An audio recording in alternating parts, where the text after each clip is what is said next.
इस तरह के भी सवाल जो है काफ़ी बार एग्जाम में पूछे जाते हैं। सवाल दिया हुआ है कि the smallest of root under 8 plus root 5, root 7 plus root 6, root 10 plus root 3 और रूट 11 प्लस रूट 2।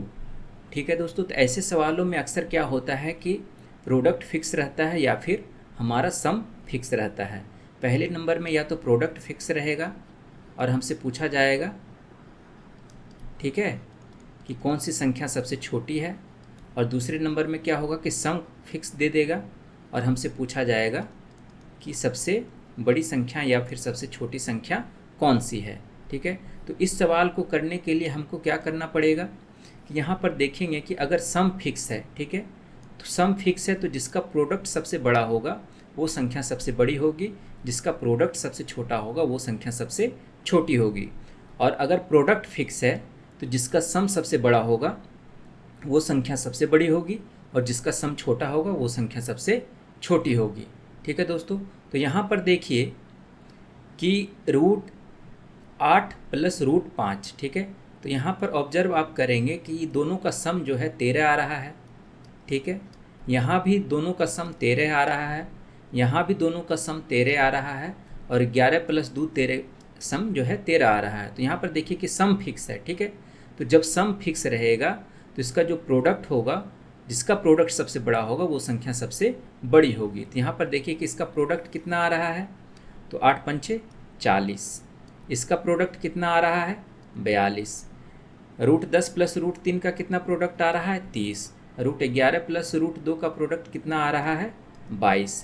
तो सबसे छोटी कौन सी संख्या है इसमें से, 22। ठीक है, तो 22 वाली जो संख्या होगी वो सबसे छोटी होगी, यानी कि रूट 11 प्लस रूट 2 जो होगी वो संख्या हमारी सबसे छोटी होगी। ऐसा इसलिए होता है कि आप देखेंगे कि अगर रूट 8 प्लस रूट 5 दिया हुआ है, ठीक है, तो अगर दोनों संख्या का स्क्वायर करेंगे तो स्क्वायर में जो संख्या बड़ी होगी वो रूट के अंदर भी बड़ी होगी। तो ये दोनों को अगर हम स्क्वायर करेंगे तो हमारे पास क्या मिलेगा, A square A plus B का होल स्क्वायर। तो रूट 8 का स्क्वायर 8 प्लस रूट 5 का square 5 plus 2 root A B. ठीक है, तो ये बन जाएगा रूट 2 रूट 40। उसी तरीके से रूट 7 प्लस रूट 6 है, तो रूट 7 प्लस रूट 6 का होल स्क्वायर करेंगे। ठीक है, तो ए स्क्वायर प्लस बी स्क्वायर ये कितना देगा, 7 प्लस 6 प्लस 2 रूट 42। ठीक है, उसी तरीके से रूट 10 प्लस रूट 3 करेंगे तो ये बन जाएगा रूट 10 प्लस रूट 3 का स्क्वायर। ठीक है, तो ये कितना बन जाएगा, 10 प्लस 3 प्लस 2 रूट 30। ठीक है, उसी तरीके से रूट 11 प्लस रूट 2 है तो इसका स्क्वायर करेंगे तो ये कितना बन जाएगा, 11 प्लस 2 प्लस 2 रूट 22। ठीक है, तो यहाँ से देखिए कि ये जो पार्ट है ना, ये पार्ट को कंसिडर नहीं करना क्योंकि सबका सम बराबर है। ठीक है, 10 3 13, 11 2 13, 6 7 13, 8 5 13। तो जो संख्या इसमें सबसे बड़ी होगी 40 42 30 और 22 में, ठीक है, तो जो संख्या सबसे बड़ी होगी वो संख्या वो टोटल की टोटल संख्या सबसे बड़ी होगी और इसमें से जो सबसे छोटी संख्या होगी यानी कि 22, तो रूट 11 प्लस रूट 2 संख्या ये स्मॉलेस्ट हो जाएगी। ठीक है, तो उसी तरीके से हम यहाँ पे लॉजिक लगाएंगे, ये हो जाएगी ग्रेटेस्ट।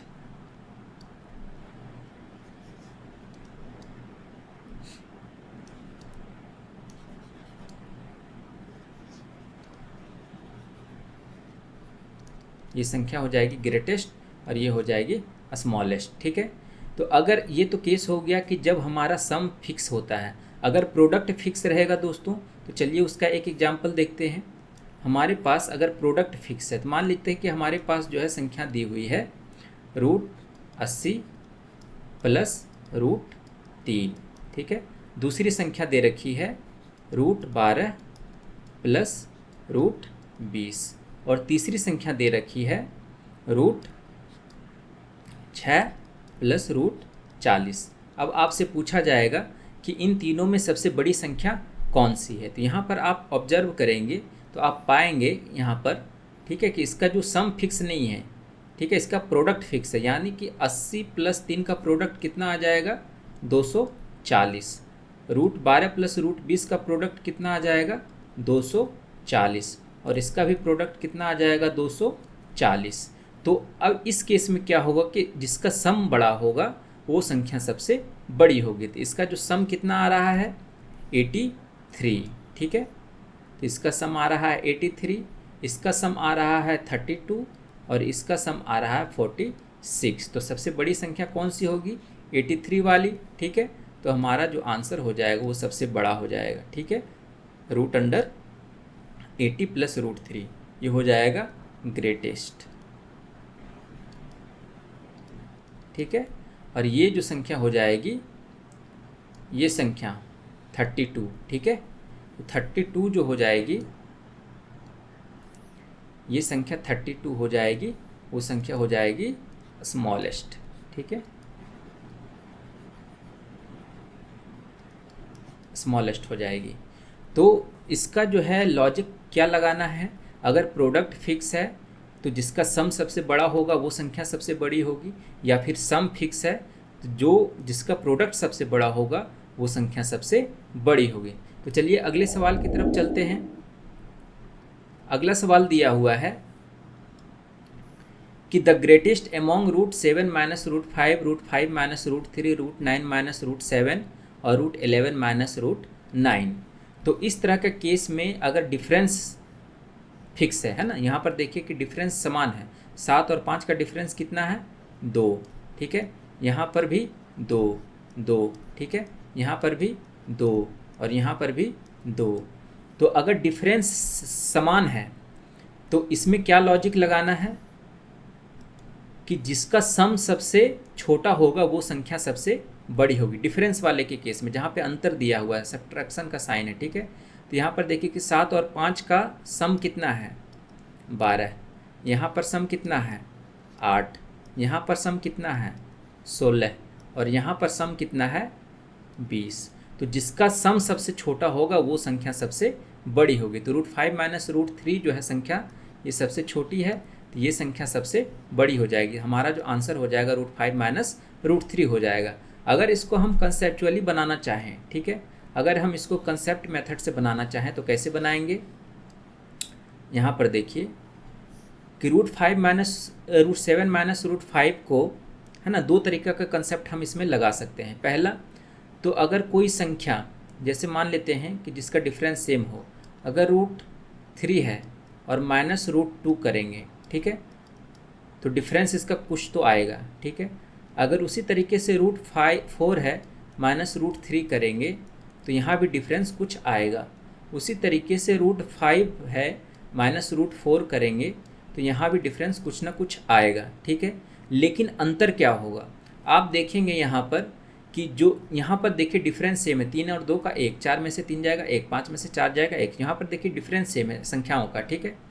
तो अगर रूट के अंदर वो संख्या को अगर हम प्रोसेस करेंगे तो रूट के अंदर जो सबसे कम अंक वाली संख्या है उसका डिफरेंस ज़्यादा आएगा, ठीक है। तो यहाँ पे जो भी संख्या आएगी x, यहाँ पर y, यहाँ पर z है, तो x जो है ग्रेटर देन होगा y से, y ग्रेटर देन होगा z से, ठीक है। तो ये कंसेप्ट यहाँ पर लगाना है कि जो संख्या सबसे छोटी होगी उस रूट के अंदर उसका जो डिफरेंस है, उसका गैप है डिफरेंस का, वो सबसे बड़ा होगा, है ना। तो यहाँ पर जो है आप देखिए कि रूट 7 माइनस रूट 5 है, रूट 5 माइनस रूट 3 है, रूट 9 माइनस रूट 7 है और रूट 11 माइनस रूट 9 है। तो यहाँ पर देखिए कि जो संख्या सबसे छोटी है, छोटी कौन सी है, रूट 5 माइनस रूट 3। तो रूट 5 माइनस रूट 3 और जबकि गैप सब में सेम है तो रूट 5 माइनस रूट 3 का जो डिफरेंस होगा वो सबसे बड़ा होगा, ठीक है। तो ये संख्या जो हो जाएगी वो ग्रेटेस्ट हो जाएगी। ये तो एक कंसेप्ट हो गया, ठीक है। उसी तरीके से अगर हम दूसरे कंसेप्ट की तरफ बढ़ना चाहें तो आप इसका रेशनलाइजेशन करिए, सरलीकरण करिए, ठीक है। सरलीकरण पढ़े होंगे, उसके कंजुगेट से गुना करके हम, ठीक है, फ्रैक्शन में लाने की कोशिश करते हैं। तो यहाँ पर देखिए कि रूट 7 है माइनस रूट 5 है, ठीक है। तो आप इसका सरलीकरण करेंगे तो ऊपर नीचे इसके कंजुगेट से भाग देंगे, गुना करेंगे और भाग देंगे, ठीक है। तो इसका कंजुगेट कितना हो जाएगा, √7 प्लस √5। तो ये हो जाएगा √7 minus √5 Guna √7 plus √5 divided by √7 plus √5। ठीक है, तो हमारे पास क्या आ जाएगा, a minus B into A plus B, A square minus B square, यानी कि √7 का स्क्वायर माइनस √5 का स्क्वायर। ठीक है, तो 7 में से 5 जाएगा 2 बटा √7 प्लस √5। ठीक है, अब दूसरा हो जाएगा उसी तरीके से √5 माइनस √3 का कितना बन जाएगा, तो 2 बटा √5 प्लस √3। उसी तरीके से √9 माइनस √7 हो जाएगा,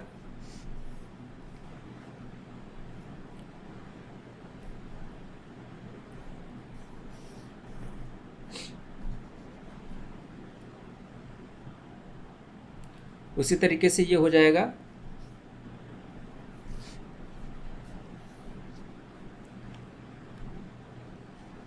√9 माइनस √7। ठीक है, ये बन जाएगा हमारा 2 डिवाइडेड बाय √9 प्लस √7। ठीक है, उसी तरीके से अगर हम, ठीक है, उसी तरीके से अगर हम √11 प्लस √9 का केस देखेंगे, √11 माइनस √9 का केस देखेंगे तो ये बन जाएगा 2 बटा √11 प्लस √9। ठीक है, तो यहाँ पर देखिए कि जो सबसे, यहाँ पर देखिए कि अंश जो है सबका बराबर हो गया है। यहाँ पर आप गौर करेंगे तो अंश देखिए 2 है, यहाँ पर, यहाँ भी 2 है, यहाँ भी 2 है। ठीक है,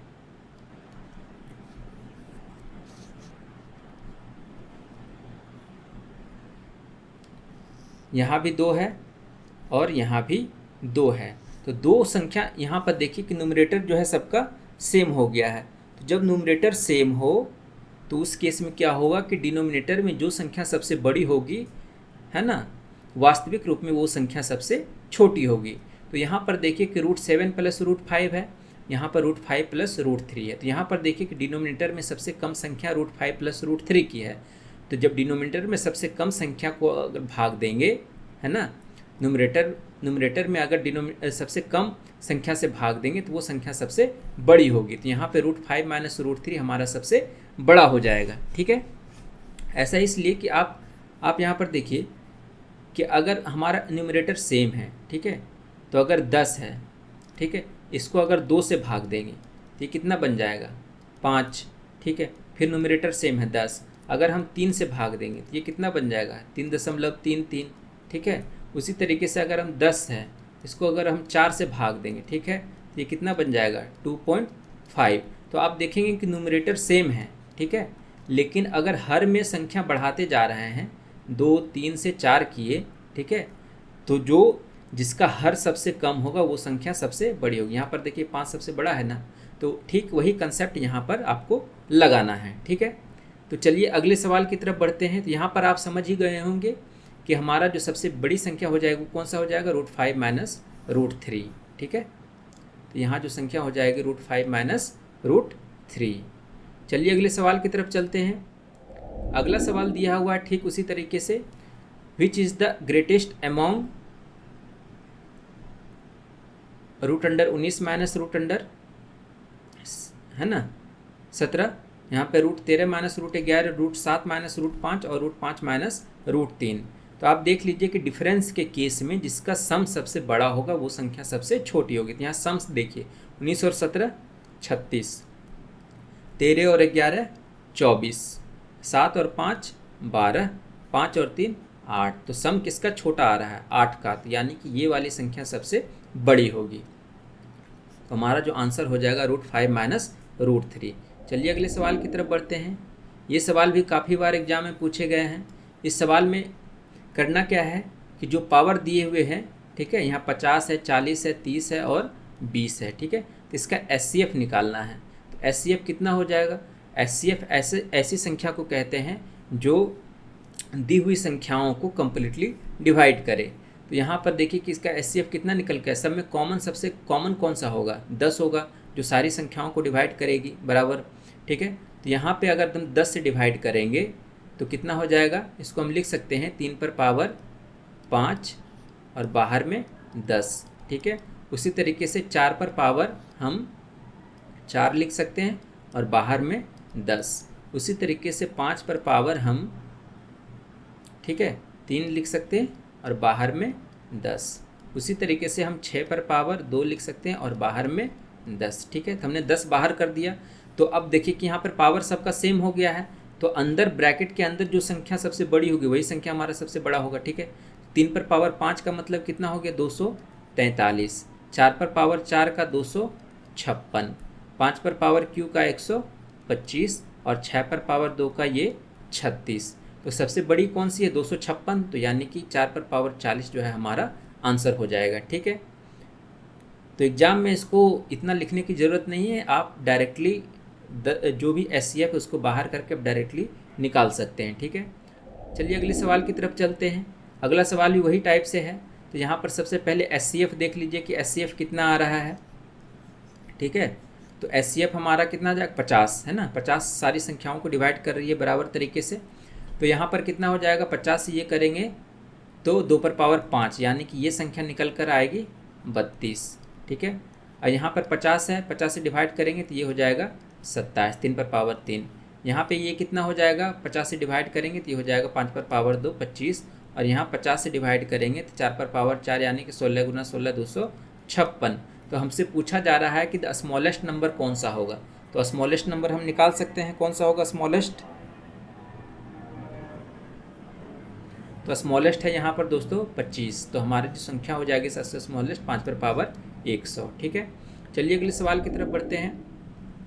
अगला सवाल दिया हुआ है कि क्यूब रूट ऑफ 9 है, फोर्थ रूट ऑफ 20 है, सिक्स्थ रूट ऑफ 25 है, इसको अरेंज करना है आरोही क्रम में, बढ़ते हुए क्रम में। ठीक है, देन द राइट अरेंजमेंट, सटीक अरेंजमेंट कौन सा है। ठीक है, तो हमसे पूछा जा रहा था, हम यहाँ पर क्या करेंगे कि क्यूब रूट ऑफ 9 दिया हुआ है तो इसको हम लिख सकते हैं 9 पर पावर 1/3। ठीक है, उसी तरीके से फोर्थ रूट ऑफ 20 है तो इसको हम लिख सकते हैं 20 पर पावर 1/4। उसी तरीके से सिक्स्थ रूट ऑफ 25 है तो 25 पर है ना 1/6 लिख सकते हैं। ठीक है, तो अब करना क्या है कि 3 और 4 का LCM ले लेना है, कितना आ जाएगा 12। ठीक है, तो अब कोशिश करेंगे कि इसके सर्ड को बराबर किया जाए। ठीक है, तो यहाँ पर 3 है तो इसको हमको 12 लाना है। तो 12 कैसे लाएंगे, तो ऊपर नीचे 4 से गुना करना पड़ेगा, तो ये कितना बन जाएगा 9 पर पावर 4/12।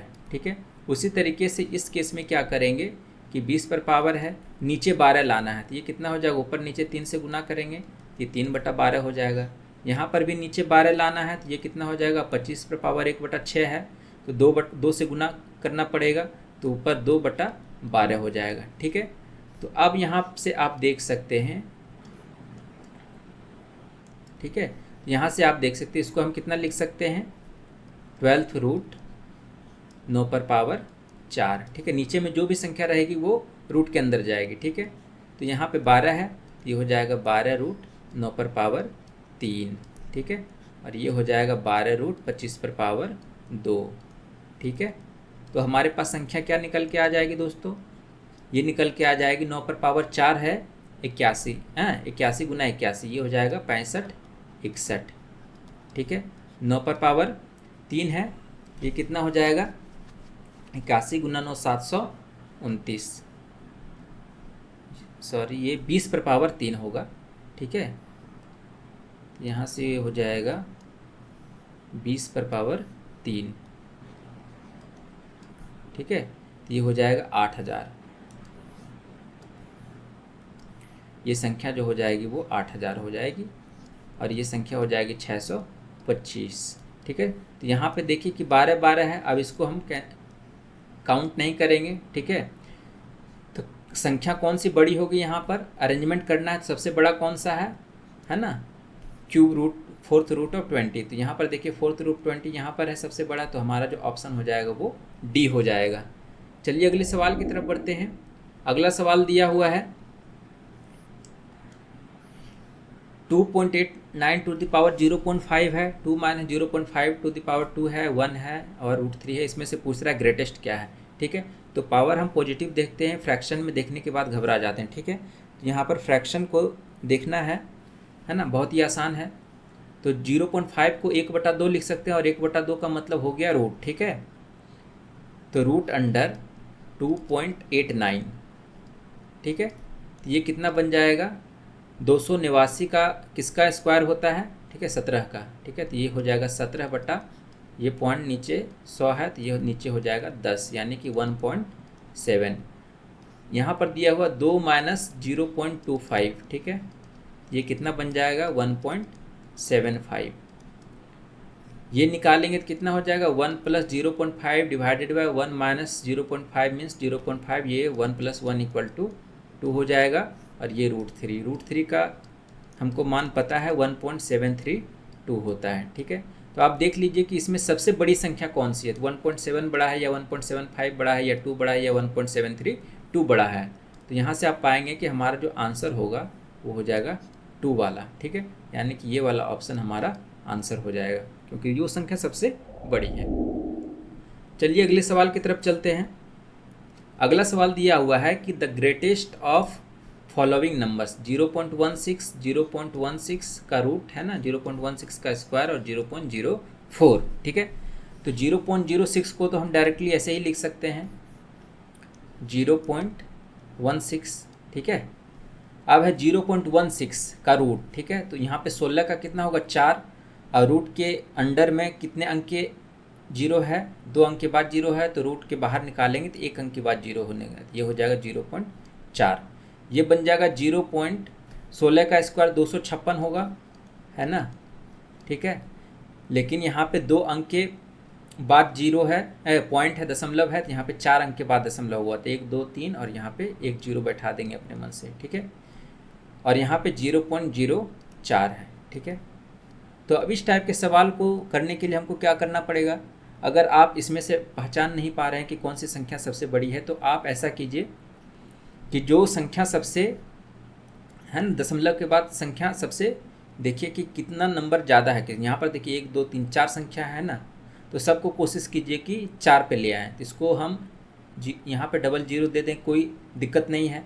यहाँ पर 3 0 दे दें तो भी कोई दिक्कत नहीं है। ये 4 ऑलरेडी है, यहाँ पर 2 0 दे दें तो कोई भी दिक्कत नहीं होगा, क्योंकि दशमलव के बाद अगर हम किसी संख्या के अंत में 0 बैठाएंगे तो उसका कोई मतलब नहीं होता है, ठीक है।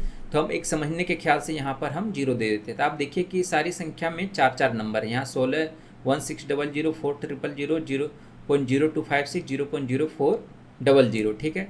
तो अब क्या कीजिए कि दशमलव को हटा दीजिए, अब सिर्फ काउंट कीजिए। 1600 यहाँ पर है संख्या, यहाँ पर 4000 है, ठीक है, बराबर। यहाँ पे देखिए 256 है तो सिर्फ 256 लिखेंगे, क्योंकि इसके आगे 0 है तो कोई मतलब नहीं है।